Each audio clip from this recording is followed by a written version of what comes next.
విఘ్నేశ్వరుణ్ణి పొద్దున్నే ఒక్కసారి చూసి నమస్కారం చేస్తే చాలు. అది లోకంలో ఎక్కడా లేని విశేషం. ఒక్కసారి ఆయన ముఖం వంక చూసి నమస్కారం చేసి 16 నామములు ఉన్న శ్లోకం చెప్పి బయటికి వెడితే చాలు, విజయం సిద్ధిస్తుంది అని. రెండవది ఆయన యొక్క అపారమైన కరుణ. ఇంకా అంతా ఇంత కరుణ కాదు విఘ్నేశ్వరుడిది.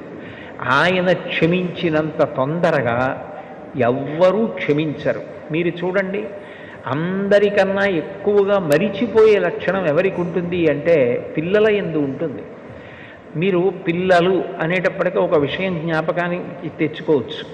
పెద్దవాళ్ళు ఏదైనా తింటున్నారనుకోండి, ఎవరో పెద్దలు వచ్చారు ఇంటికి, ఇంట్లో భోజనమో పలహారమో చేస్తున్న పెద్ద ఆయన ఆ పళ్ళెం పట్టుకునో లేకపోతే చేతిలో ఏ ఉండ్రాయో కుడుమో పట్టుకుని తింటూ వీధిలోకి వెళ్ళి స్వాగతం పలకడం, ఆ పళ్ళెం లోపల పెట్టి తాను పెడతాడు.